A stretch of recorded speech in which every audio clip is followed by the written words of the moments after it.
Perdeu o jogo do seu time e tá a fim de assistir na íntegra? Na Zapping você tem essa opção, porque lá eles têm replay de até 7 dias corridos. Corre pra assinar. Nesse sentido, Perrengue.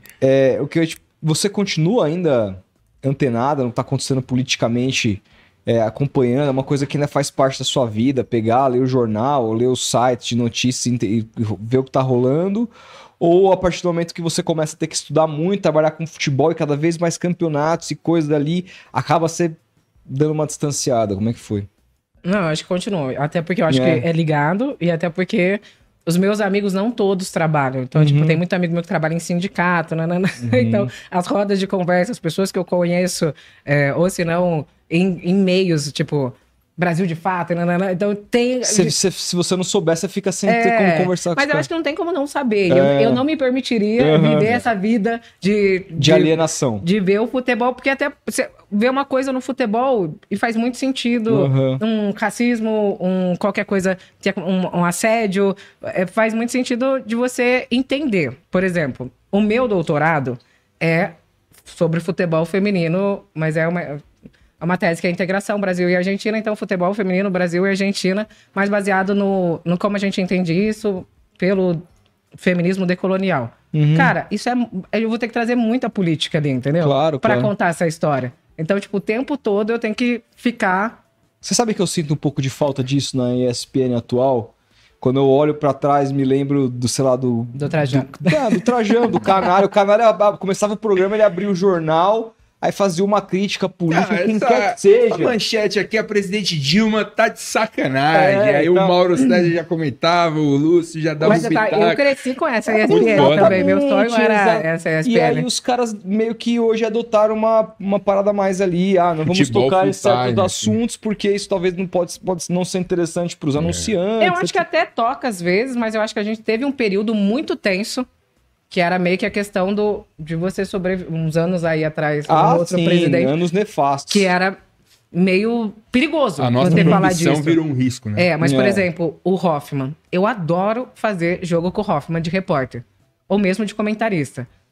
Esteve aqui com a gente. Você faz La Liga com ele...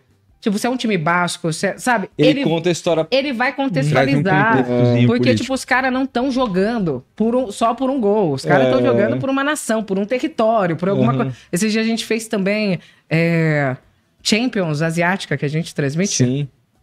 E daí também era um país, e ele falou, cara, a religião aí dos dois não bate, sabe? Trouxe todo o contexto e faz muita diferença. O Hoffman é um cara que eu acho que ele traz...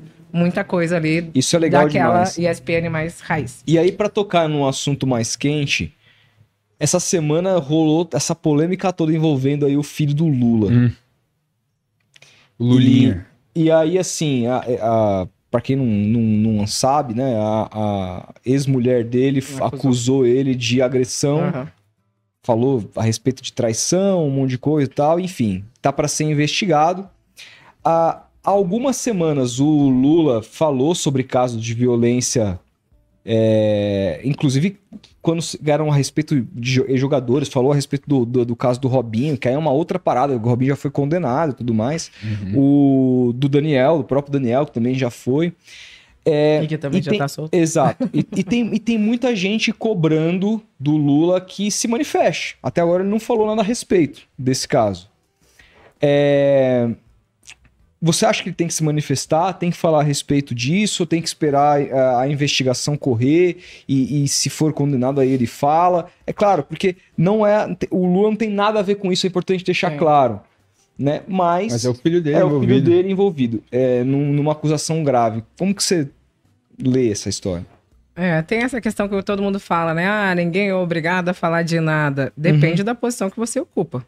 Se você é a autoridade máxima do executivo de um país.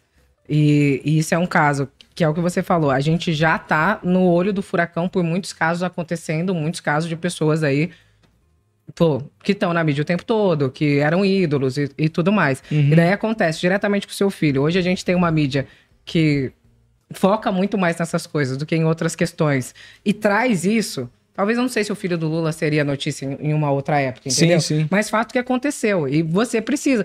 É o que você falou. Mas vai ter que ser investigado. Mas pelo menos um posicionamento de tipo... Cara, eu sou totalmente contra Perfeito, é isso. Sabe? É isso. E essa posição eu espero do Lula. Eu espero do meu presidente como mulher, sabe?